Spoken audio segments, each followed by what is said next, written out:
everyone, welcome back to Vegas Aces Open Classroom. I am Heather Ferris and we are having some serious technical difficulties. I do apologize about that. We've been having computer problems all week actually, so that's why we didn't have the Q&A video out and we are doing a live stream. And yay, you guys hear me? Awesome! Yes!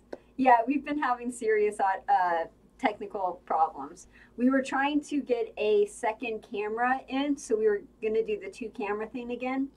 And apparently my computer doesn't like the fact that both cameras are exactly the same model. They are a Logitech, what do I have? A C930E. And both of them are that. So it sort of freaks out. It's like, oh my God, there's two cameras of the same one. And then it doesn't like it. And then both of my cameras just up and disappeared on me, and I had no clue what happened. So it took a while to get that working, and I do apologize about that. We're doing a new format today. So we're not doing the Let's Play live stream. We are going to do an open classroom live stream. And with the open classroom live stream, basically the first part of the live stream will be about something that I'm going to teach you. And what I'm going to teach you today is taking insurance and even money. And then on the second part of the classroom, I'm going to focus on you guys, the audience, and I'm going to be answering your questions and giving you guys shout outs and reading your comments. By the way, speaking of comments, just want to quickly say, hey God Ray Ray, hey Mando, hey Lee, how are you guys? By the way, I know I was having technical difficulties on the last video, but before I signed off, I did see that Malik did a super chat, and I just want to say thank you so much, Malik, for that. It really cushions today and like trying to get everything up and running and the aggravation that I've had. So I so much appreciate it after everything today. So thank you very much. So yeah, today is taking an insurance and even money. And before we get started, I just want to remind you guys to make sure to hit the notification bell. So that way you'll always be notified of my latest videos and live streams. And my next live stream that I'm going to be doing is a special one. It will be next Thursday, the 11th, October the 11th at 2 p.m. And we are going to G2E. I am taking you guys to G2E with me. So we're going to look around, we're going to say hi to some people, we're going to run into some people, we're going to see the latest and greatest and the newest as far as slots and table games go. So I'm really excited about that. So we are not playing with basic strategy today. We are going to do an open classroom. So ask your questions. If you have a blackjack question, we're going to go through it. I'll do a live stream on a different day. Let me know how do you guys like the Let's Play live stream? Do you want to do more of the Let's Play live stream? Do you want to do more of the classroom, open classroom live stream? Let me know. Maybe I'll do it on different days. Things are still up in the air about that, so we're still working things out.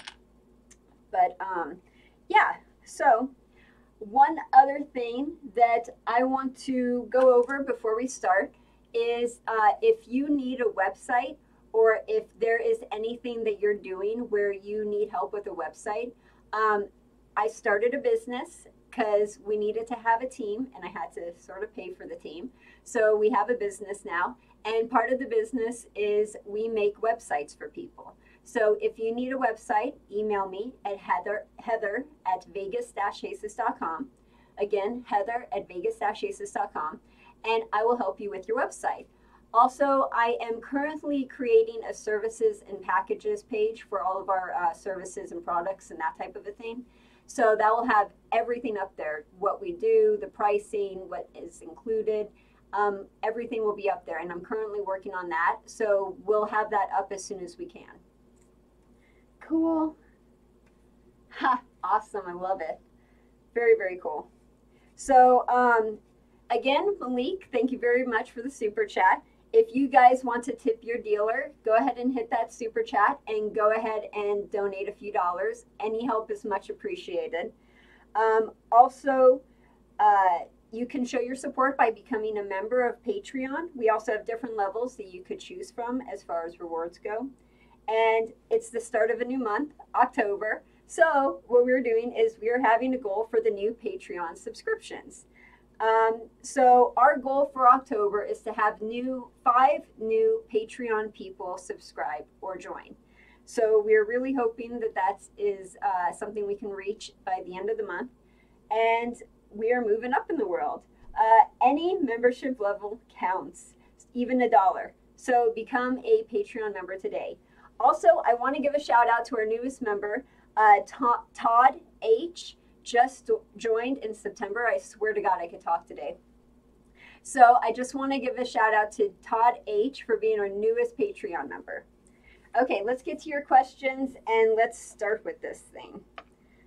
Let's see. So before I get to your questions, I know, right? Got your sound. Let me go over the insurance and the even money, and then we will go over your questions. You guys have a lot of questions today, much appreciated. And also, take a look. We are celebrating the Halloween season with a Halloween skull. I love Halloween. Yak, yak, yak. So we are celebrating Halloween by having our Halloween skull on here. So first off, insurance and even money. Some people have been having some problems with insurance and even money. So I just want to go over this really, really fast, and then we'll go over your comments. So let's have a couple of people out here. We have a $10 bet. We have 2 $10 bets, and that way you could see what's going to happen. So let's just say I have, let's see if I can find an ace. There we go. So let's just say I have an ace up, and this person right here has a 20, and this person right here has a 16 or a 15. 15 works too. So we got a 15 and a 20 against the dealer's ace card. So the first thing the dealer is going to do is ask the table if they want insurance. I completely agree with Surprise Me when he says never take insurance. Insurance is a house bet. That's where they make their money. So it is not really a good idea to take insurance. But if you want to know how to do insurance or how to be a dealer and do the insurance thing on the dealer side, I will explain that to you. So if you are a player and let's say you have a 20, which is a really good hand, and you know will more than likely win, you might want to insure that 20. So you're going to put up half of your original bet. So on the 20, you're going to put up $5 and you're going to put it on the line. Now this player has a 15. That's not a good bet hand. You are more than likely not going to be able to win on that hand. So that player is not going to want to take insurance. Now, after you do this and you say insurance and then insurance is closed, which as a dealer you always say insurance is closed, the dealer will turn the ace to the side and then they will look in the mirror and they will see if they have a blackjack or not. Now, if you guys want to know what it looks like when the dealer looks in this mirror, watch my last live stream video. And at the very, very end of the live stream video, I actually took the camera and went up to this and you could see what the dealer sees. So if you're curious about that, check out my last live stream video. So you check and you see what you have. I have a blackjack. So as a dealer, I would, turn over the card, blackjack, and say the dealer has a blackjack. Now, if the dealer has a blackjack and the player took the insurance, then their insurance bet gets paid 2 to 1. Now, if you notice, the 2 to 1 payoff on half of the bet is exactly the same as their original bet. So instead of paying 2 to 1 on the insurance line, what some dealers do is they'll just give the insurance bet back to the player and they'll let them keep the insurance bet and their original bet. Now, if you do decide to pay the 2 to 1 like this, remember to take the original bet first. You got that? So if you want to pay 2 to 1 on insurance, you take the original bet first, put it in your bank. It is dirty money. You don't want to pay with it. And then with 2 clean chips, you would pay the 2 to 1. And that's how that would get paid. And then this person didn't take insurance, so they don't get paid. Now, let's go back a little bit, and I want to explain even money. So each person has that. Now let's assume instead of the player gain a 20, they have an ace. Let's see if I could find an ace. Had some trouble finding an ace before. There we go, an ace. Yeah, exactly. Fun and Games says that don't be fooled with even money either. It's exactly the same thing. I completely agree with him. Taking even money is exactly the same thing as taking insurance. And Fun and Games also says that 7.77% house edge on insurance. So let's see what else you guys are saying. Okay, cool. I will get to your questions in just a minute. I know I'm missing some of your questions in the comments, and I do apologize about that. But as soon as I'm done with the introduction and explaining this, we will totally focus on your comments and your questions, and the rest of the live stream will be just your comments and questions, I promise. We're trying a new format out, so hopefully hopefully this new format will work and you guys like it. And I can continue. Let me know what you think. So now we're going to talk about even money.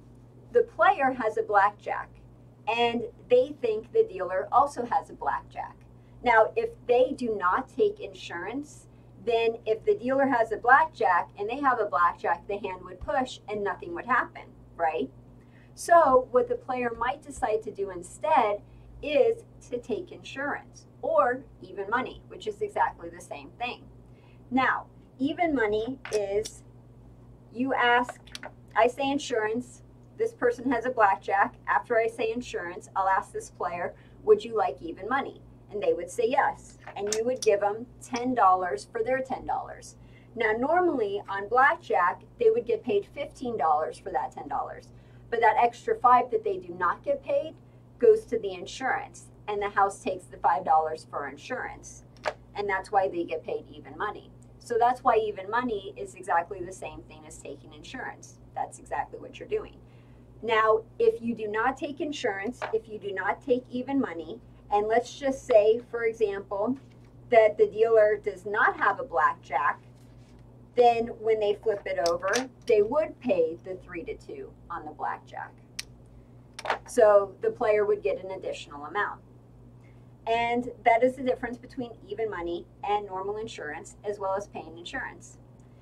Now, I hope I explained a few things to you guys. If you have any questions on insurance or even money, go ahead and ask them in the comments section right now. Or if you're watching this as a replay where you can't participate in the live chat, then feel free to ask your questions in the comments, and I will try to get to them as soon as I can. The whole point is education, and I want to help as many people as I possibly can. So before I go to your guys' questions, I'm going to go to the questions from social media. So if you follow me on Facebook, Twitter, or Google+, then I will post that, hey, I'm doing a live stream today. Or I think I might start doing it a day before. Hey, I'm doing a live stream tomorrow. I don't know. But anyway, I'll definitely do it the day before, no matter what. So watch out for my post. I usually post at 8 a.m. in the morning. If you see a live stream post and it's something where it's open questions or even a let's play, I'm totally cool with it. Put your questions in the comments, and those questions I will answer before anyone else's questions. So you guys get priority, okay? So the first one, and actually the only one that we have, is from Twitter, and it's Brent at CardsharkBrent. His question was, or not really question, but he asked, can you talk about certain types of angle shots that players try and what to look out for? Now, with this question, it wasn't specifically about blackjack, and there are a lot of shots that players can take, not just on blackjack, but on craps and roulette. So, for example, on roulette game, you have to look at your columns or the lower third dozen, because that area is more vulnerable to pass posting. That would be an example of an angle or a shot. Same with craps. It's very, very common for people to take shots at dealers, especially rookie dealers and dealers that are not strong on their game. So that's why you need to be a good dealer. You need to be strong on your game, and you need to watch out for people and the actions that they take. So one thing on Blackjack that someone might do, like I was talking about before, pinching and pressing. If they're moving their cards or if they're around their bet with their cards, the dealer needs to tell them not to do that. And the reason why is because they could be pinching or pressing their bet, which is an angle or shot that they could be taking from the dealer or at the dealer. So let's just say if someone wants to press their bet, they might put their cards in front of their bet so that way the dealer can't see the bet. And as the dealer is distracted, this person would be either on first base or third base. So when the distraction happens, if the person who is pressing the bet is on first base, then their friend might be on third base and they might create a distraction. And when the dealer's distracted, that's when they'll raise their bet. So person over here, they're distracted, players messing with their cards. As soon as the dealer looks over, they press their bet. Now, how does the dealer stop this? Well, the dealer stops this by staying square to their game, by keeping their entire game in their view at all times. As the dealer, you do not want to be tunnel visioned or too focused. If you're too focused, then when you get the distraction, your tunnel vision goes over here and you don't see anything that happens on this side. So that's why you want to always stay square to the game. Never ever do tunnel vision on your game. Always keep the entire game in your view at all times. And the way you could do that is by walking the game. So if a distraction over here happens, you walk the game, you step over here, and as you're dealing with this distraction over here, you're keeping your body angled to the game and you can still see the entire game and what's going on. And that will help. Okay, so Brent, I hope that answers your question. Let me know on Twitter. Now let's get to you guys, your comments, your questions, what you guys are saying in the comments. Now, I know I missed the very, very first part of that. So if I missed anything important, please tell me, like now. Now would be good. If I missed any super chats, then just someone let me know because I wasn't looking. So let's see what you guys are saying. Let's see. God Ray Ray says, when is your craps video gonna drop? The craps video is gonna be a while. And the reason why is because I have been saying for a long time that we are the world's first free dealing trade school, but my article on how to deal blackjack isn't as clear cut as I thought it was, and people are having some problems with it and they don't know how to advance. Like, it's not helping them like how I was meaning for it to help them. So what we're doing is we're going through our material, we're rewriting scripts, we're doing a whole new course, Gaming 101, on how to be a casino dealer. And we are going to upload that actually next. So we have a couple more Q&A videos, 1 or 2 more Q&A videos, some more live streams.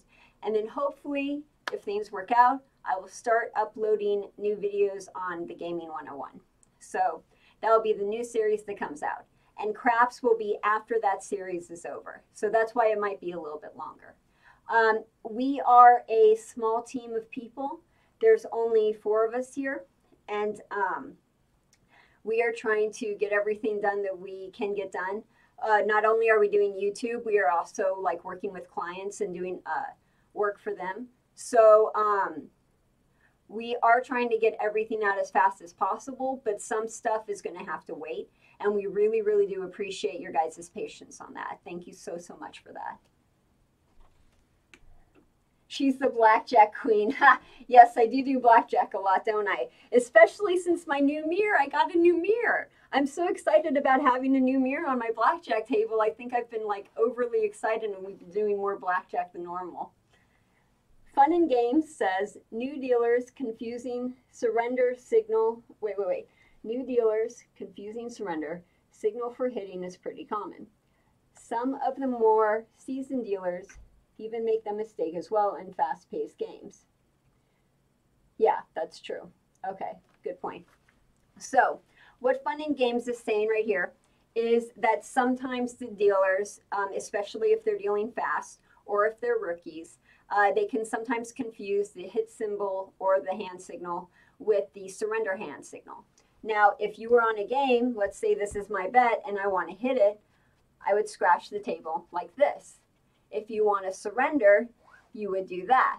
So yeah, I could see totally how someone, a player or something, might be a little bit sloppy in their hand signal, and they might do something like that or like that or like that. It might be a little bit confusing. So as the dealer, what's really good is if you have something that you're sort of iffy on, it wasn't totally clear cut, it's a good idea to ask the player to please repeat it, or ask them, what would you like to do, sir? I didn't catch that.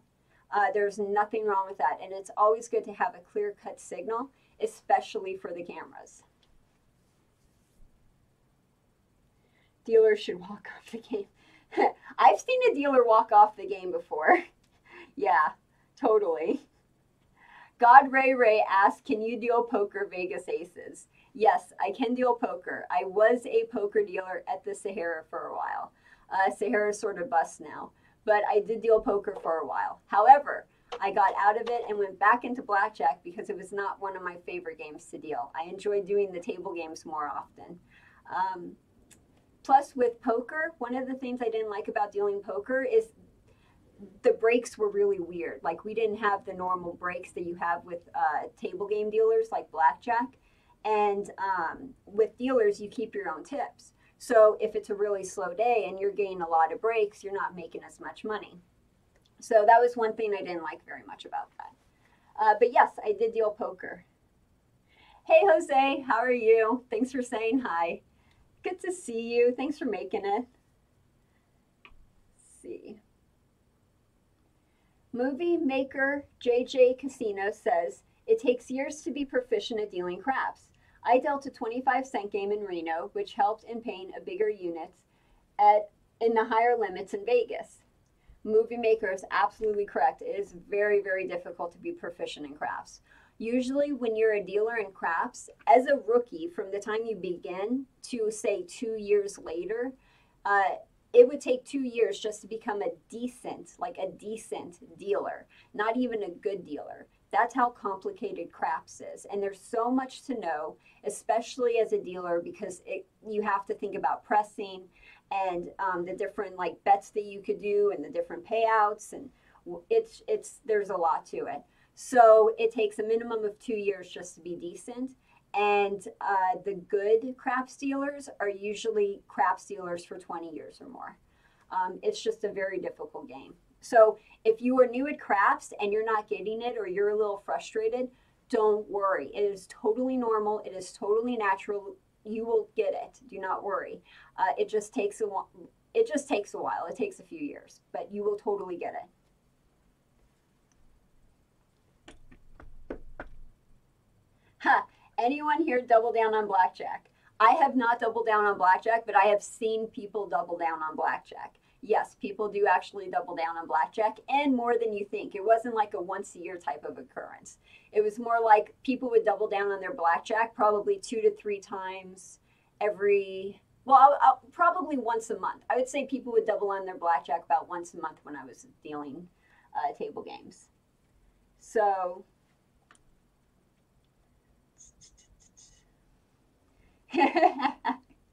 we will teach poker here eventually. We will eventually teach all of the games here, I promise. Roulette, craps, poker, everything. That is the goal. It is just a little bit difficult when what we are trying to achieve is something that needs a team of people. And I am trying to gather people, and I'm trying to create that team, and I'm trying to do everything I can to give you guys that content. Yes, I've had someone split tens on me too. Yep.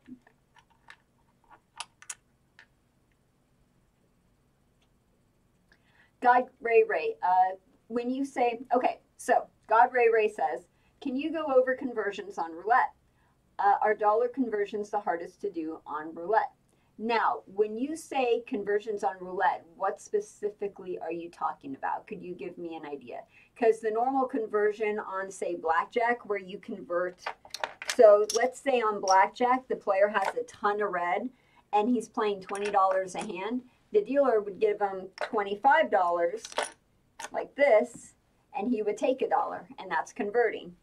On roulette, it's a little bit different because the players have the dollar chips, so they're not exactly converting. The only time you would convert is if you go from roulette chips to actual dollar chips or bank chips. So, for example, if someone hit $3 straight up, then they would get paid $105. So you might do five colored chips or 5 roulette chips, and then like $100 check on top of it. So that would be an example of conversion. So let me know, Got Ray, exactly what you're talking about. Until then, Movie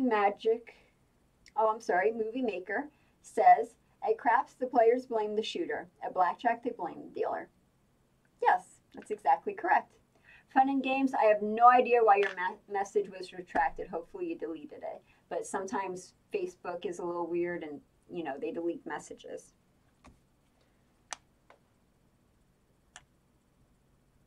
So God Ray says, like a dollar game, if a player asks for 50 non-value on a winning 70. Oh, well, you're talking about a quarter bet, right?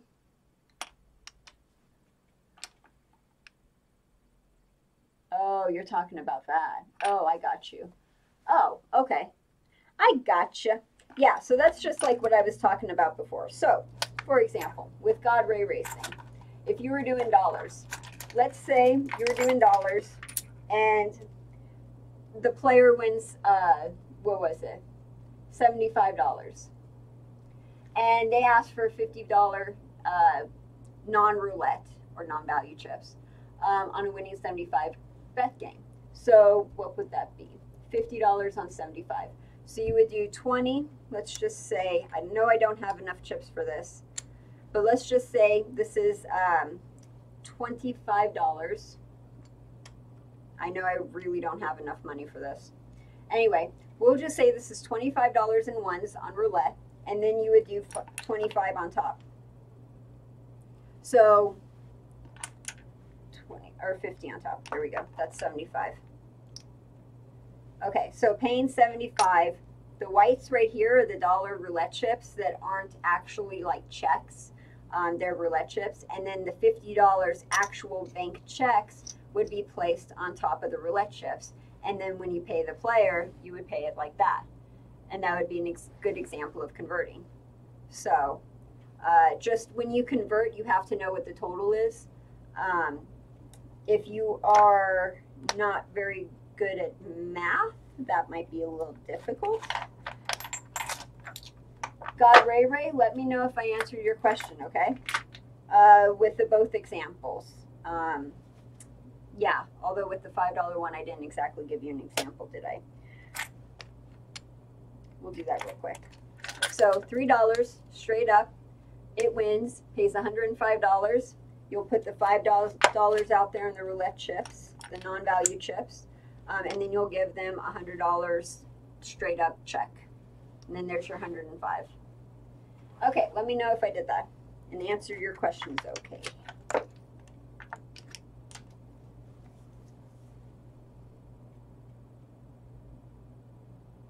So Fun and Games says, I just meant to edit my message.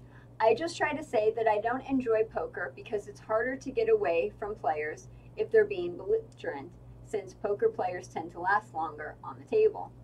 Cool. What do you guys think? Yes, poker players can be belligerent, totally. Let me know what you think. What is your opinion on that? Give me some more questions. We have 11 of you guys watching. That is all of the questions I have for here.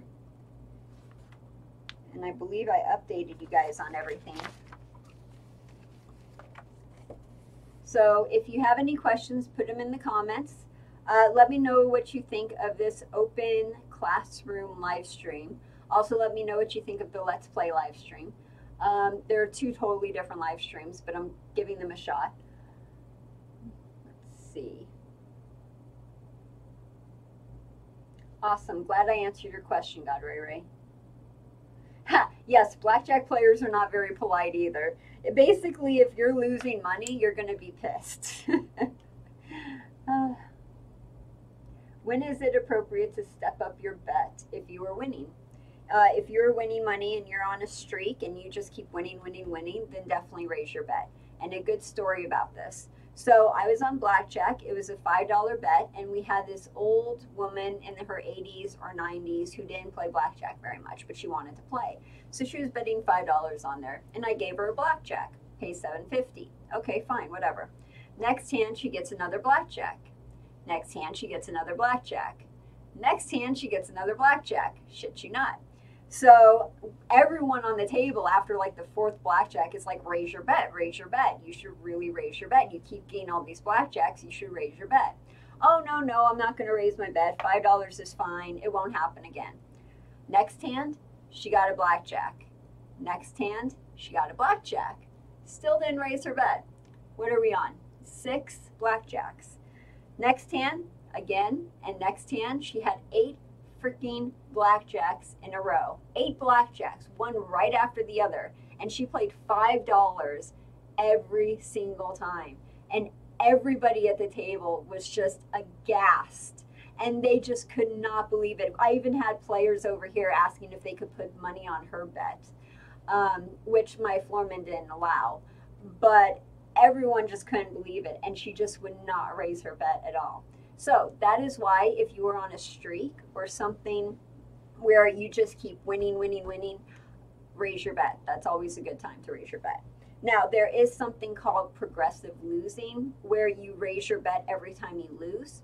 So the idea behind that is if you have a $5 bet and you lose, then you put $10 up there. So that way if you win, you get your $5 back plus another $5, that kind of a thing. Now, if your $10 loses, then you would bet $20. See where I'm going with this? Now, the reason why this is not a good idea, because what this is basing it off of is you have to win eventually, is I've seen people do this progressive losing type of a bet, and they don't win.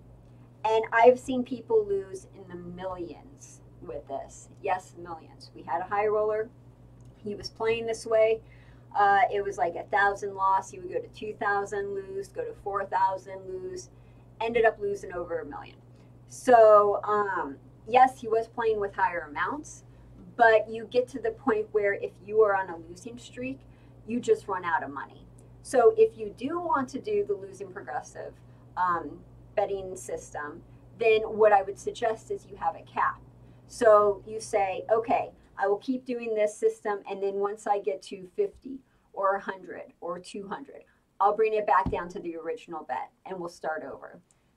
But I do not I do not recommend that system. What systems do you guys like? Let me know what you think about all this in the comments. Let's see what you guys are saying. Yeah, right? Yeah, that's what it's called. Martingale. I couldn't remember the name of it. Thank you very, very much, movie maker. I appreciate that. Is swing shift the best shift? It depends. Swing shift is a shift people normally get because it's the one that people are needed at the most. It's only the best shift if your casino does a shift for shift tokes. So the swing shift would always make more money than the day shift or the graveyard shift. That would be the only time that it would actually really matter whether you have swing shift or not. Otherwise, it's more of a personal preference. Gotcha. Progression is upping the bets after a win. So progression is upping the bets after you win. A martingale is one where you double after a loss. Good to know. Thank you so much for that. Oh, ooh, fun and games. They call it a martingale system. Am I pronouncing that right? Because a French casino owner used to encourage his customers to double their bets after each loss. Smart man. I think it was back in the 1800s. Cool. That's good to know. Thank you very much, Fun and Games. Appreciate that. God Ray says, my system is I go out to the casino, I put 1,000 on red, and if I win, I walk out. If I lose, I walk out. That's a good system. Now, God Ray, I just want to point out something really, really fast. We have, really, really fast. If you go on roulette and you do red and black, then it's not exactly a 50-50 bet because and if green hits or the zeros hit, you lose the bet regardless. So what is better is baccarat, mini baccarat, because you could do player or banker. I would recommend player so you don't have to pay the 5% commission. It's a 50-50, exactly 50-50 on player and banker. And then if tie hits, you don't lose. And that's why mini baccarat is better than roulette when it comes to doing that 50-50 bet. Just something to think about. God Ray says, it looks like we got Mike Shackelford in the chat. Do we? Hey, Mike, are you on here? I must have missed him. I didn't see him in the chat. Ooh, Mike, say something in the chat. I want to say hi to you. Awesome. Cool. Yeah, Mike's a cool dude. If you get a chance, check out his website, wizardofodds.com. He has a lot of great information on there, and he even has games that you could play for free, and you can learn the game, and it has tips and tricks, and phenomenal website. If you get a chance, take a look at it. Yes, he is a genius. He is a total genius.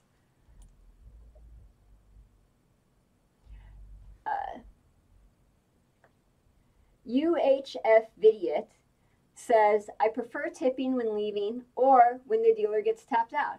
How do the dealers feel about that? Really, it depends on the dealer. So each dealer feels differently about the tips and whatnot. However, the way that I felt about it, particular, was I was just happy when someone tipped. If you tip me, I appreciate it. That is awesome. If you want to tip me every hand, then you are like my most favorite player in the entire world. If you tip me at when I get tapped out or at when you leave the table, I still like you. You're cool. You tip me. Much appreciated. If you are on the table and I'm giving you hundreds of dollars, like black after black after black, and you don't tip me anything, I don't like you. I don't think any dealer likes people who don't tip. But again, it's their money. They worked for it. So if they don't tip, I can't really get mad at that because it's their money to do with what they want. However, when they do tip me, I love them, and they're my new best friend. Hey, Garnoons, thank you for showing up. Much appreciated. Good thing you came a little bit late. We had some technical difficulties earlier on. That's why we don't have the two videos at once type of motif. However, I do have a new border up. So let me know what you think of that new border, if you like it or not. We are trying something new. So God Ray says, are tables with topless women dealing blackjack? If so, where at? I have a horrible addiction to objectifying women. Well, at least you're honest about it. What he's talking about, what God Ray's talking about, is the party pits. And you can find the party pits in pretty much every casino in Las Vegas. And that is a pit of half-naked women who deal blackjack to you. And sometimes they'll have like poles behind them where they could like do little pole dances.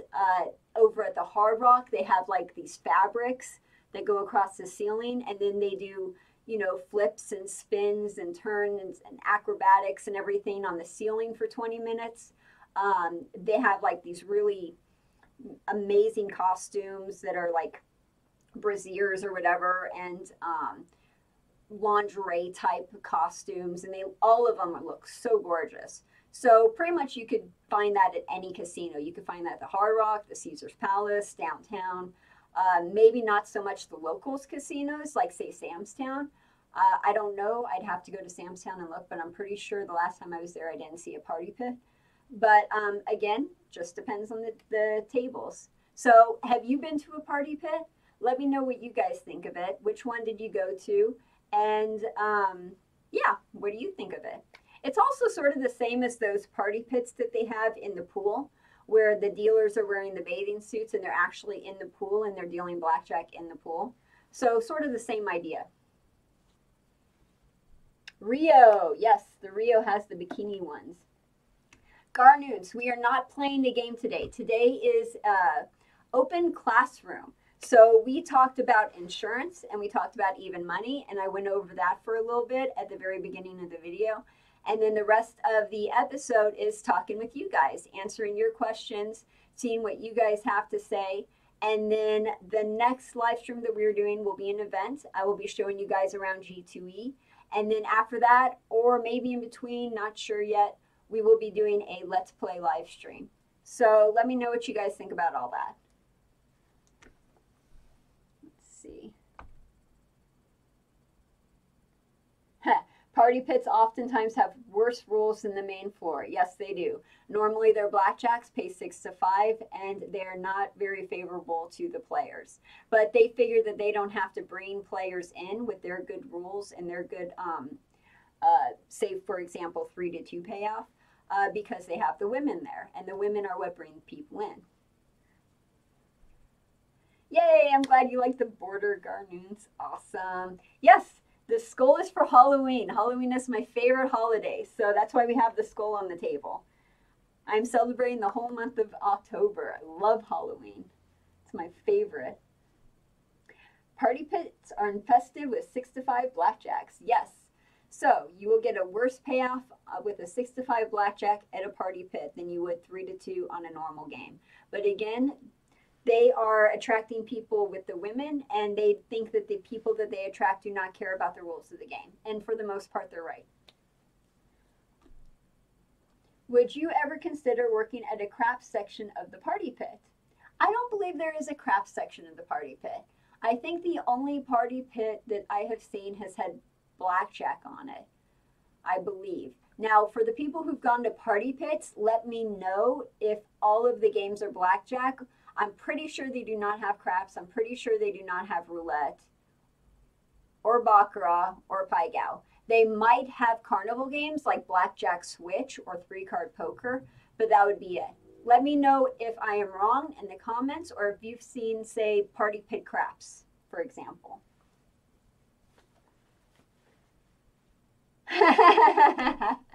Hey Joe, good to see you. Yes, I finally got it working. I was sitting there struggling for a very, very long time trying to get this working, and I was like smacking my head against the wall, and Joe was trying to help me. So yes, we got it working. Thank you. It didn't notify you. That totally sucks, but with the way the day has been, I'm not surprised. At least you're on here. That's awesome. I'm so glad you came here. Yay, thank you. Cool. Yay, good, awesome. UHF Vidiot, I'm glad that was able to help. Very, very cool.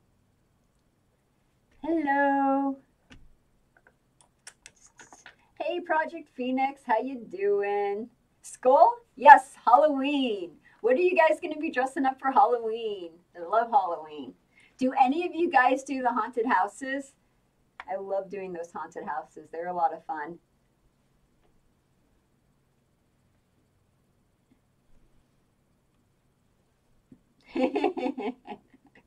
Awesome. So if you guys have any more questions, ask them in the comments. If you want to talk with me about Halloween, because I love Halloween, put it in the comments. Have any of you guys been to G2E before? Also comments. And as soon as the comments stops and people stop talking to me, I think we'll call it quits for the day. Also, another thing that was new was I tried to have a little bit more of a curriculum going. We tried to be a little bit more structured today, so let me know if you like that. I tried to do it in a way where it gives me enough time at the very beginning of the live stream that it gets people could come in and see what's going on and say hi and that type of a thing before the content starts. So let me know if you like that new, what do you call it, schedule. I just had the word for it. Let me know if you like that.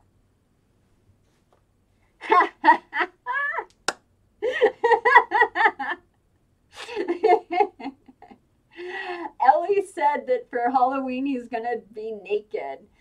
And God Ray Ray says, that's me every day, Ellie. That was awesome. One Halloween I actually had a naked woman walking around the casino. It was at the Rio. I was stealing. It was Halloween. People were walking around in their costumes. Not a big deal, right? Well, this gorgeous, gorgeous, gorgeous woman walks in. I mean, absolutely perfect body, perfect everything. And her Halloween costume was saran wrap. I shit you not. It was a saran wrap dress. She had saran wrap wrapped around her body just a few times, and she was walking around like that. And that was her Halloween costume. So, of course, all the dealers, all the floormen, all the security guards, everyone is just sitting there like this. Ooh, ah, yeah, nice. And then no one did anything. No one said anything. I'm like, really? You guys aren't going to like do something? Nope, we're not doing anything. Okay. And finally, one of the security guards that was female saw her, and she got all upset and was all like offended and everything. And she walked up there all huffing and, you can't be dressed like that. You have to leave immediately. That's horrible. And when she did that, all of the other male security guards and all of the like floormen and all of the dealers are like, really? Come on, seriously? There was nothing like wrong with that. Are you serious? They were all upset. They were mad. They're like, what the? And yeah, I was just laughing at the whole affair. I thought it was so funny. But so yeah, someone did show up naked. I just had to tell you guys that story real quick. God Ray Ray, who is the most famous person you've dealt to? I've dealt. Do you guys watch NYPD Blue, the normal one, and NYPD Blue Special Victims Unit? I dealt to two of the actors from there.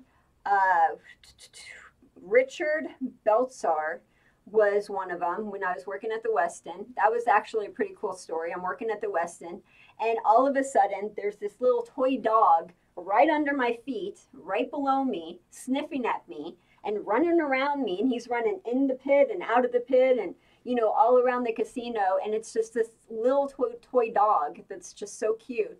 And we're like, where the heck did this toy dog come from? There should be no toy dog in the pit. And what ended up happening was it was Richard Beltsar's dog. And he came walking in, and his, you know, male entourage came walking in with him. And the dog was just running around loose, and, you know, he was allowed to do that. And Richard was sitting up at the bar and everything, and then he came down and played. And yeah, he was just like a really, really super nice guy, really, really chill, relaxed. And the casino was totally cool with having his dog just run around like, you know, it was cool. It was, that blew my mind. I still can't believe it to this day that that just totally blew my mind. So that's an example. Now, as far as the most famous people I've seen, Paris Hilton was that one, and that was, I don't think I can tell that story. If you want to hear the Paris Hilton story, go to my website on the entertainment section where I have all the stories. I have celebrity stories. You can read all the celebrity stories there. You could read the Paris Hilton one there. I don't exactly want to tell it because I don't want to get sued.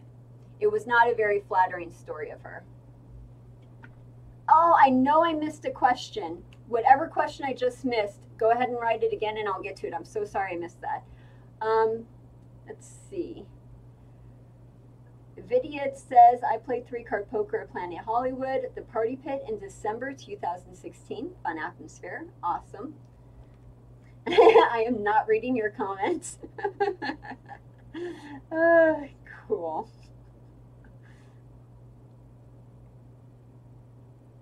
No, I would not wear the saran wrap costume. Sorry, guys. Yep, the show on NBS. Is it Bronson? I thought it was... It might be. I'm going off the top of my head, and I never can remember their names to begin with, so I might have gotten the name wrong. Like I said, if you go to the entertainment section where I have all the stories, I have that story there. Phoenix, I think I missed your question before. I hope this is the same question now. Let's see. So where can I find 3-2 blackjack on the strip? Or is it all gone for the most part? It's starting to disappear. It's slowly dwindling, and it's starting to completely disappear. So now you do have to look for a 3-2. If you guys have seen 3-2 games recently, not in like the past 10 years, but recently, put it in the comments section. Or if you're watching a replay of this video, put it in the comments section. And let's get a list of all the 3-2 games in Las Vegas. Now, if you do not want to wait, or if you do not want to read an incomplete list, you could go to the Wizard of Odds or Wizard of Vegas. I do not remember exactly which one, but I know either the Wizard of Oz or Wizard of Vegas has an entire list of all the 3-2 blackjack games in Las Vegas. If you guys don't know, Mike Shackelford has a forum where he talks to people all of the time. If you want to talk to him or ask him questions, go to his forum. And the forum is at wizardofvegas.com. If you need that link, just let me know on social media and I'll give you the link. Garnoon says, does the casino still have craps class for customers? Or did they do away with that? No, most casinos still have classes for customers. It is beneficial to the casino to have classes for the players, to teach the players how to play. If they want the players on the tables, they want the players to be gambling. If the player doesn't know how to gamble or play the game, they're not going to do it. So that's why majority of the casinos on the Strip have classes. Usually the classes are 10 a.m., they're noon, they're something like that. But they will have a table open and they will teach you that game that they are teaching, whether it's craps, roulette, one of the carnival games. Usually if you ask someone who is in the pit, they will be able to tell you the days and the times that is available, and usually those classes are free for all customers. God Ray Ray says, what is your costume for Halloweeny? I'm dressing as Tom Cruise. I have got to see that. You have got to take a picture and send me that. Send it to me on Facebook or Twitter or whatever, but I have got to see a picture of that. I don't know what I'm going to be dressed up as for Halloween. So I don't know. Do you guys have any suggestions? Would you like me to dress up, say, as Freddy Krueger?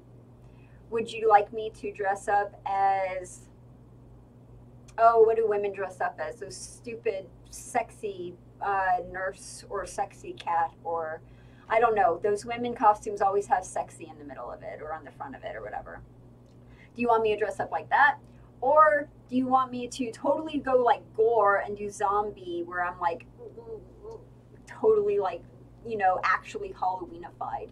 Or I could go as a Mirror Universe chick. If you guys don't know, I always do the Star Trek conventions and I always have my Mirror Universe on, the Mirror Universe outfit that I made. So I could go like that. If you ever want to see a picture of that, go to my personal Facebook page, my personal Twitter, all that, and I have pictures of me in my Mirror Universe costume for the Star Trek convention. So I could do that costume too. Let's see.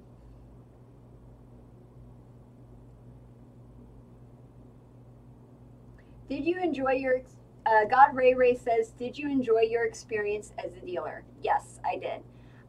That was the job that I think I enjoyed the most, and I've done a lot of jobs in my life. I've been a secretary. I've been a daycare worker, where I was like a 2-year-old teacher, you know, and I would teach preschool to people. I did delivery driving. I used to work at the Four Queens as a secretary down there. So yeah, I've done a lot of jobs. A lot of secretarial jobs. I really could not stand that at all. I don't know why I kept doing it. And then when I became a dealer, that was like the one job that I really enjoyed and that I actually kept up with.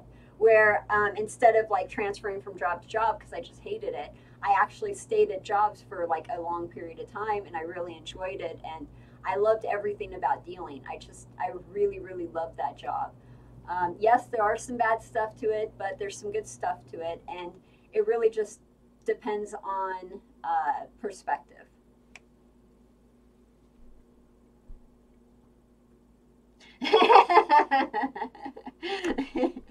Sorry, I'm not doing the sexy Catwoman, and no, I am not doing a Playboy bunny. Yep, that was the one I was thinking of, exactly. You know what my hair would be perfect for? Here's the Halloween costume my hair would be perfect for. Let me know if you recognize this in the comments. What costume is this? What would I be perfect for? Do you recognize this? If you don't recognize this, I will tell you in 1 minute, but I'm going to keep my hair like this for 1 minute. And I want you to tell me if you recognize what my Halloween costume would be if my hair was like this. It's an old one. I don't know if you guys remember it. Yeah, do a Scientology, Tom Cruise, totally.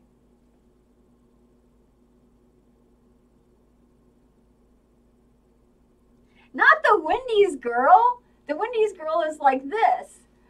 This chick's girl was always like this. Her hair was like this, but I think they had wires in them, and then it would just stay like that. So, do you guys recognize that? Yes, Joe, you got it. Totally, Pippi Longstockings. Totally Pippi Longstockings. That might be a little old for some people, but if you don't know, Pippi Longstockings. Totally Pippi Longstockings. What is the best watch to wear as a dealer? Any watch is a good watch as long as you have a watch. Watches are very important for dealers. We have to know when our next break is going to be. Little Red Riding Hood. Well, that would be a good one to do like later. Not with these. But yeah, I like the Little Red Riding Hood ones. Pip. Yeah, damn, that was a throwback. Totally. That is an old one. I used to watch Pippi Longstockings when I was a kid. Okay, you guys, we are coming up to 1 hour. If you have any more questions, now is the time to put them in the comments section. Otherwise, we're going to call this quit. Oh, thank you, Benny. I appreciate that. That's very sweet of you. And I want to give one more shout out to Malik. So when I was having trouble with the live stream earlier, and we started and we stopped and we started and we stopped, I noticed that Malik in the comments, he did a super chat. I wasn't exactly able to see what the super chat was or what it said. My computer, anyway, I wasn't able to see it, but I want to give a shout out to Malik and say thank you so much for your super chat. It is so appreciated. Thank you, Malik. God Ray, can I marry you? Thank you for asking, but I think you have to live in Las Vegas first. So I sort of need like proximity, distance, that kind of a thing. Anyway, we're not going to get into it. But thank you so much for the offer.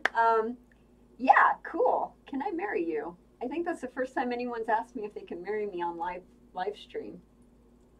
Queen of Hearts.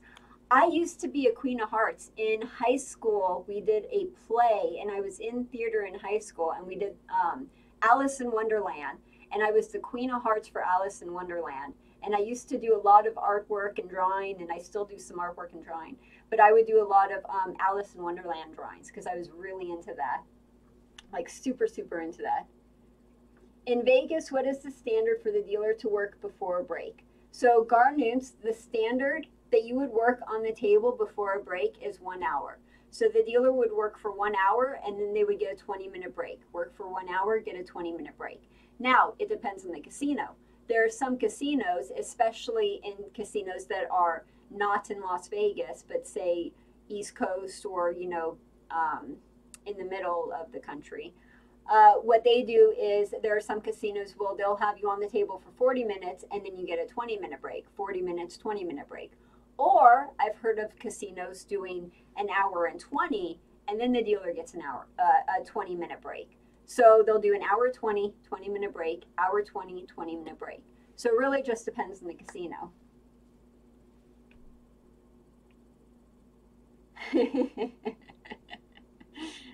We totally have a good vibe, God Ray. Totally good. I like the vibe. Drive-through wedding. I don't know if I should say anything about that. Okay, UHV Vidyad. It was good having you guys, having you here. Thank you for showing up. Thank you for talking. Have a good night too. And I don't know, maybe I will tell you about the drive-through wedding. I was married. I don't know if you guys know this, but I was married in a past life. I was married to someone for, we were together for 15 years, and our wedding was a drive-through wedding.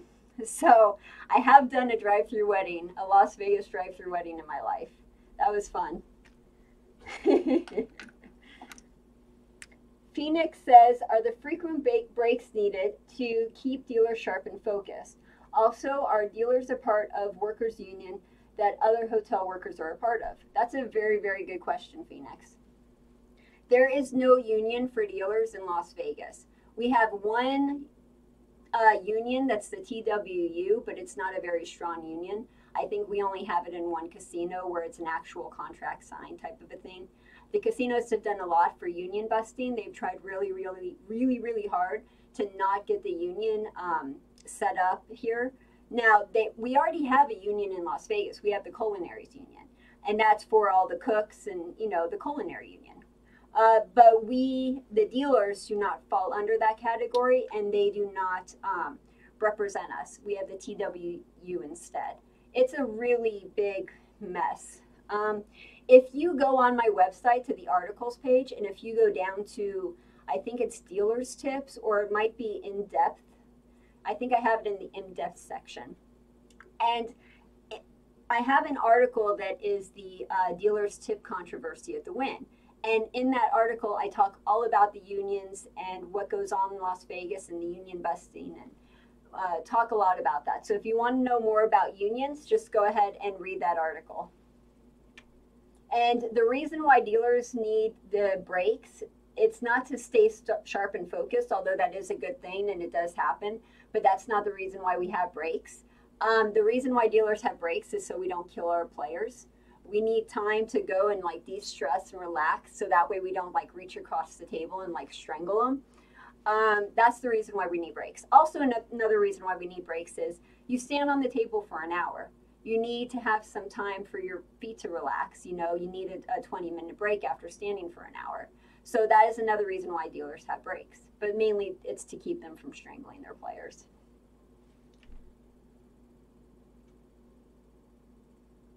Ha! No kids. No kids. This is why I'm doing this, because I don't have kids. I would not be able to do this if I had kids.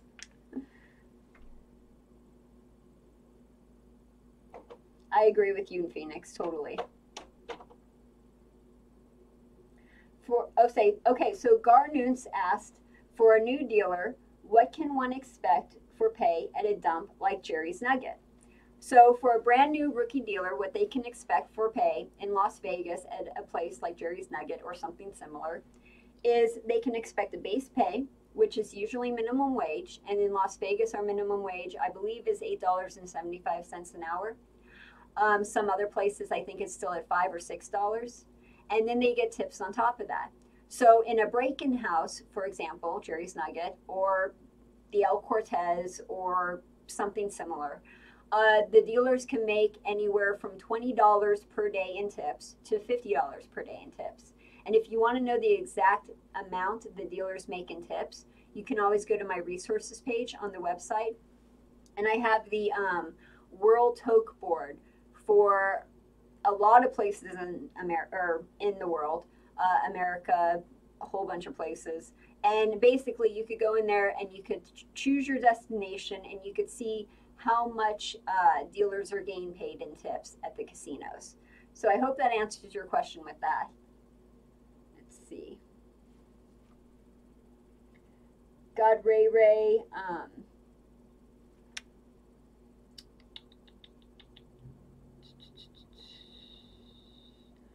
Okay, God Ray. What do you think of Pechanga Casino? I heard a high turnover rate. I haven't heard anything about the Pechanga Casino. If anyone here is listening, or if you're watching in the replay, post it in the comments. What have you heard about the Pechanga Casino? Is there a high turnover rate? Are dealers not happy there? I don't know the answer to your question, God Ray, but we will try to find out the answer to your question. We'll ask some people, and hopefully someone will know the answer to that. And then Phoenix says, what were some of the employment benefits at some of the big casinos? I think employment benefits were all the same. Vacation, 2-week vacation. The vacation actually really sucked. I don't know what the vacation was like at Caesar's Palace, but at the casinos I worked for, the vacation was really horrible. You had to work like 5 years to get 2 weeks. You had to work 8 years to get 3 weeks, and you had to work like over 10 years to get 4 weeks or something. And it wasn't that great. Now, with Harrah's and Caesar's property, that was a lot better for vacation. I really, really loved working for the Harrah's property. They treated their dealers so well, and it was just such a wonderful place to work. When I say the Harrah's property, I'm talking about the Rio. They had a really, really great system set up. So every hour that you were on the clock, you accrued a certain amount of vacation time. And you could use that vacation time anytime you wanted. If you wanted to call in sick for that day, you could use vacation time for that and still get paid for that day. If you wanted to, say, take one day off next week or something, you could talk to the person who does the scheduling and say, hey, can I use a vacation day, my accrued vacation days? And then they would apply it, and you would get that day off, and you would get paid for it. That was the very, very best casino I worked at as far as that goes for vacation. And then, you know, we still have the normal 401k options and retirement benefits. But other than that, I don't think there were any other benefits. Oh, another benefit. I just thought of another benefit. So let's say when I was working at the Rio, that was really cool. What they would do is they would give you free tickets to the shows, like Penn and Teller. We would get a free ticket. We would go to the show, see, you know, the show for free. And then when we're dealing at the game, we can tell our players how wonderful the show is and how much we enjoyed it. And then that entices the player to go buy the tickets. So that's another perk about working at a casino, is you get to see the shows for free because they want you to tell the players about the shows.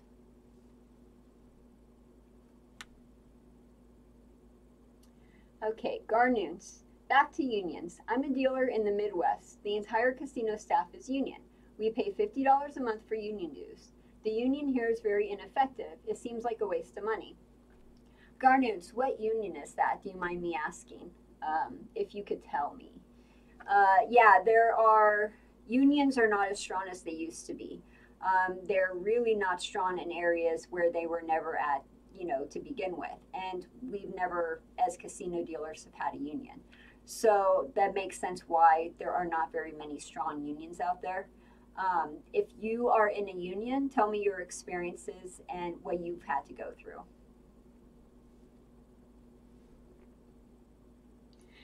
Garnoons, tell me why you hated working at the Rio. What did you hate about it?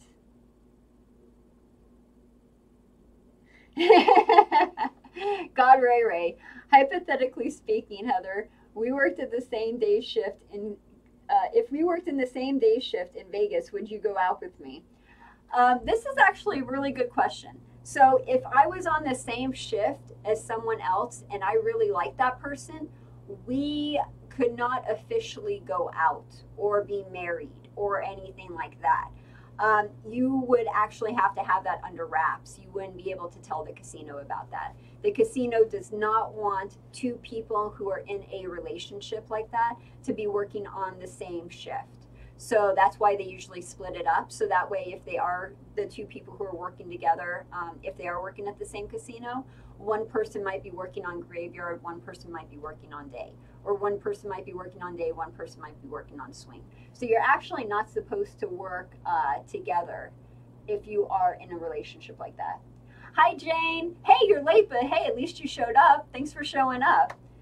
Good to see you. Awesome. Howdy. Phoenix, what stories about pit bosses do you have? I have a lot of stories about pit bosses. Also, Jane says, also, this seems to be a live stream for questions and about being a dealer. Yes, that is correct. So we are doing an open classroom today. The first part of the first part of the live stream, we talked about insurance and even money, and that was the educational part of the classroom. And then the open part of the open classroom is I'm answering your questions, I'm talking with you guys, I'm telling your responses. And we are basically answering general questions. So it is a little different today. It's not our Let's Play live stream. Let me know what you think about that format. Let me know if you like this. And also let me know what you think about the border. The border is completely new. So I want to know what you guys think about that. Let's Be cool. Jane is very cool. Jane's awesome.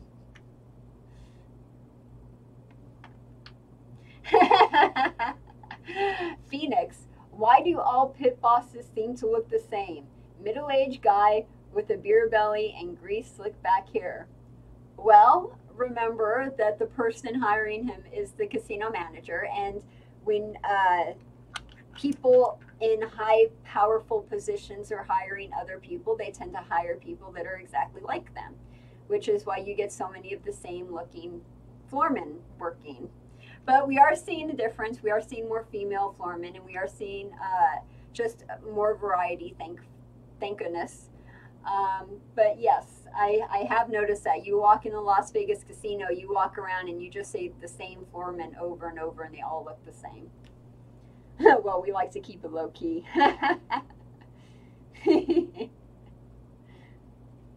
Garnoons. I feel that Harris treated their employees poor. I have several personal stories that made me leave them. Long to type, too long to type. The only good part was, and I agree with you, about the free tickets. Yes, the free tickets are awesome. I'm sorry you had a bad experience with them.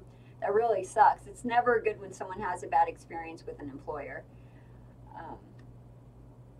Jane, that's so cool. Yay! Awesome. Convenient, because I have a question that I've been floating in my head for a few days. Awesome. Do you see millennials gambling much? No, we do not see millennials gambling much. We normally see old people gambling a lot. Typically, the age range for gamblers are 30s. You will see a little bit of the 20-year-olds in there, but normally when you see 20-year-olds in there, they just turned 21 and they wanted to go to the casino and gamble. A lot of casinos have actually been having this problem where they can't attract millennials into the casino, and the age range for millennials entering a casino has actually decreased in the past several years. They're trying different ways to get millennials to get into a casino and start gambling, and one of those ways is interactive slot machines. So that's why they are trying to make video games into slot machines, or what they call skill-based slot machines or skill-based games. And hopefully their intention with that is bringing more millennials into the casino. But you are absolutely right about that. Let's see.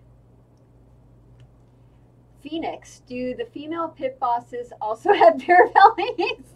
Some of them do, and some of them have like beards growing. They have to shave too, just like the rest of the floormen.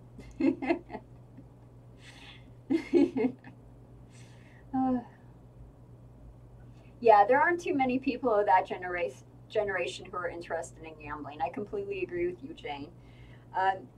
It's a shame too, but they have other things that they have to do. Millennials, you know, they have a lot that they have to focus their attention on, like, you know, the internet and their phones. Maybe one day. Go to an 18 and up casino. There's a bunch there, actually. Yeah, there are a handful of 18 and up casinos. Again, in those casinos, usually when you do see 18-year-olds or 20-year-olds or whatever, it's like, oh yeah, I just turned the age and now I can go gamble. Let's go try to gamble. But yeah, there is definitely a noticeable decrease in millennials in the casinos, playing in the casinos. Yeah, they do need to make gambling sexy for millennials. And when I'm over at G2E, you will see a lot of skill-based games. So when I do the live stream next time for G2E, we will probably see a lot of these skill-based games that we're talking about. They had a lot there. They've had a lot there actually every year for the past few years. So I'm pretty confident that it'll be there again this year. So I'll show that to you on my next live stream when I go over there.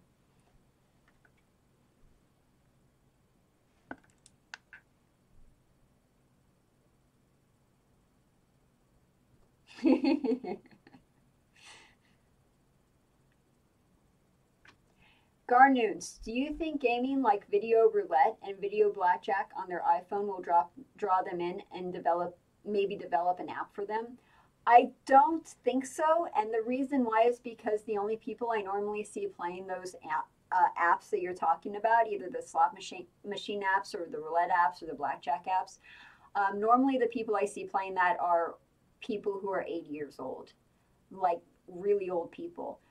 That's their version of playing video games. And then our version, the millennials' version of playing video games, would be like Tomb Raider or Street Fighter or something. But yeah, I don't think so. Uh,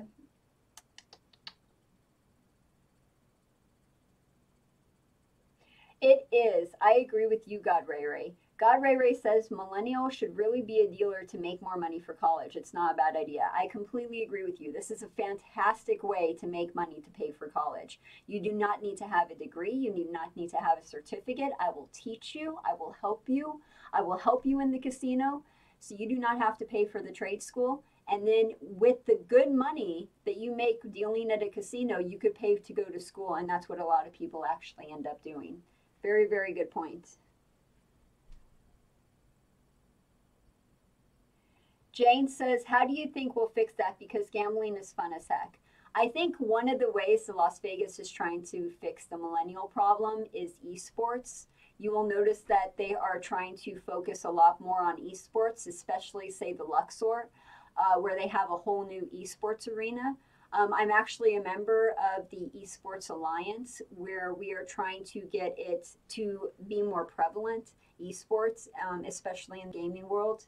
So that way people can gamble on esports like a normal sport. So that is one way that they're trying to get people into it. It seems that they're focusing a lot on video games. They realize the millennials like video games, and they're trying to create some type of gaming that focuses around that, whether it's a skill-based game or something like esports, where we are, say, gambling on whether someone wins at Street Fighter or not. So, very good question.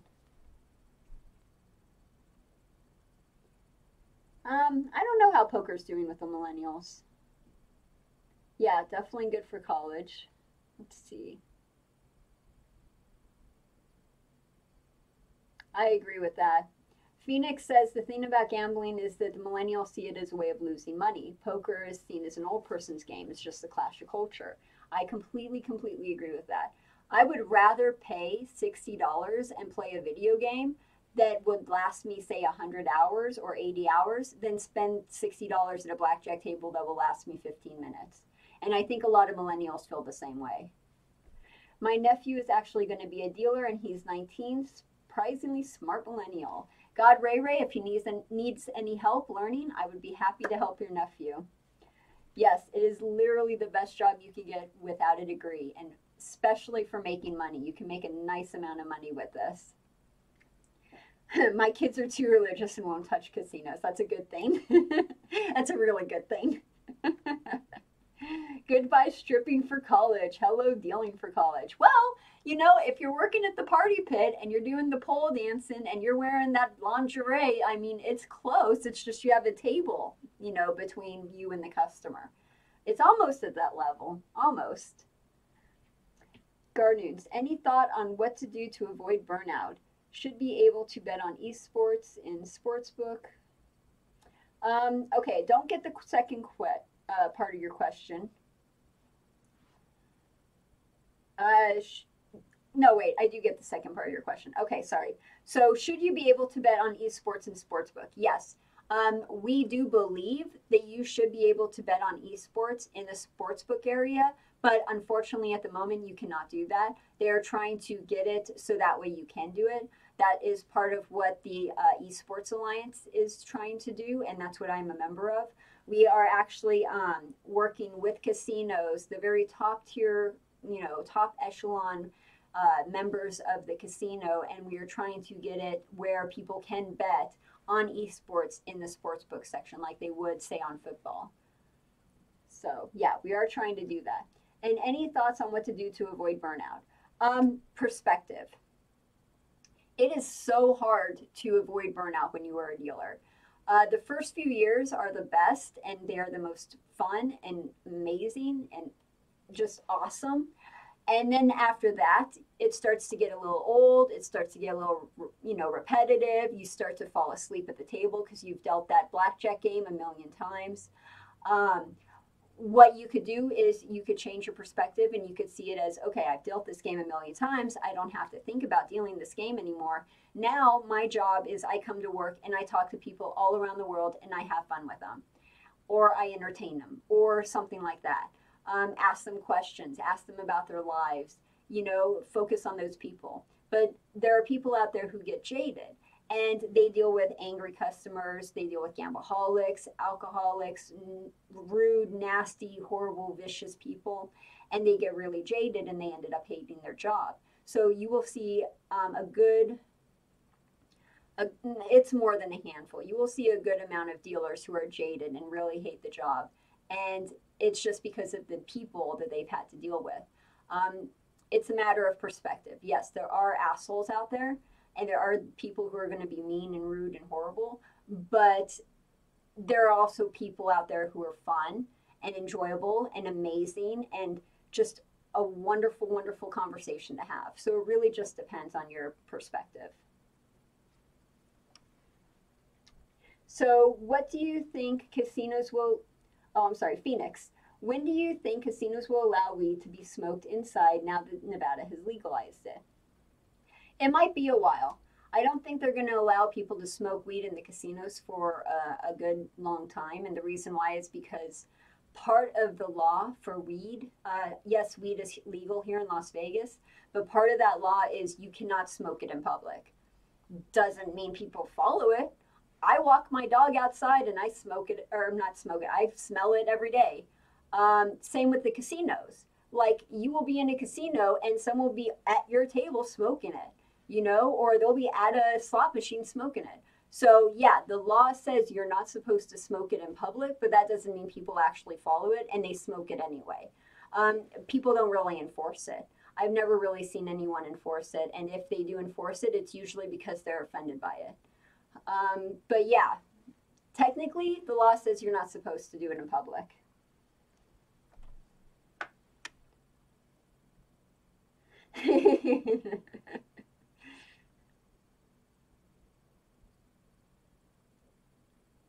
Yeah,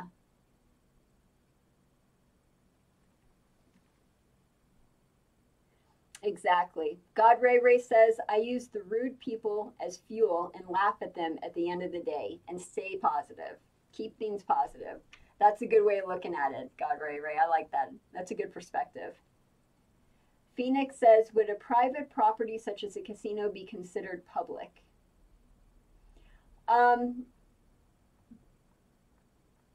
That is a very, very good question. That's actually a fantastic question. Ha! I like God Ray Ray's comment below that. Private property. See, here's the thing: the casinos don't want you to smoke it at all in their properties. They don't even want you to smoke it in their room, like your private room that you pay money for. They don't even want you to smoke it in there. So yeah, they are a private property, but they don't allow you to smoke weed in there. It's like sort of forbidden, but people do it anyway.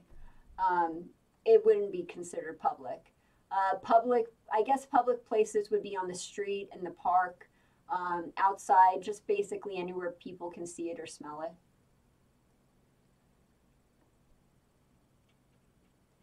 Is there a glass ceiling in terms of pay for your job as a dealer? Like, do you get raises? You do not get a raise in the casino that you work at. If you want a raise, then what you do is you go to a casino that pays better. So there's not technically a glass ceiling because casinos such as the Cosmopolitan, the Wynn, the Bellagio, the Venetian, those dealers are making between $75,000 and $100,000 a year, and that's the most money that you could probably make as a dealer, is about that much. And the only thing stopping you from making that is by transferring up the ladder. So you start off in a break-in house, then you move into a casino that's a little better. Then you move into a casino that's a little better, and then you move to a casino that might be on the strip, but a little bit off the strip, and then you might move up to, like, say, Harrah's, and then you move up to MGM, and then you move up to Bellagio or Caesar's Palace or Wynn or something. So you climb up the ladder in that way, where you're moving from property to property to property. but that's how you make your raise, because each property makes different amount as far as their average toke numbers go.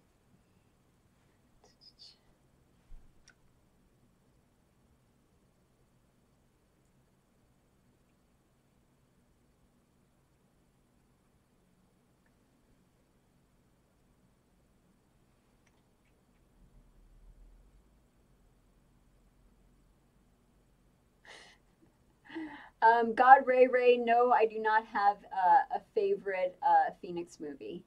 I do not. Sorry. You? How about you? What's your favorite one? Yeah, Snoop Dogg does come to blackjack tables a lot to gamble. So does oh, what's his name? Matt Damon. I believe Matt Damon is like a George. When I say a George, that means that they tip a lot of money to the dealers. That's one that people like. Yeah, Snoop Dogg does that too. Drops a lot of money on the table, I mean.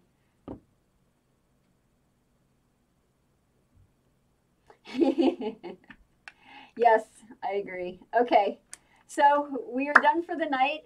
We did really good. We did an hour and 30 minutes. I appreciate all the questions. I appreciate you guys talking to me. I had a lot of fun tonight. I hope you guys did too, and I hope I answered everyone's question. If you're watching this on the replay and you want to have a question answered, go ahead and put it in the comments, and I will answer that question as soon as I am able to. That does it for today's show. Thank you again for joining me. Join us again next time, where I will be taking you guys to G2E, and that will be on October 11th at 2 p.m. So until then, this is Heather Ferris with Vegas Aces, reminding you to stay awesome. Woo! I'll talk to you guys later. Have a good one. Talk to me in the comments or on social media. Bye, guys. Thanks for showing up.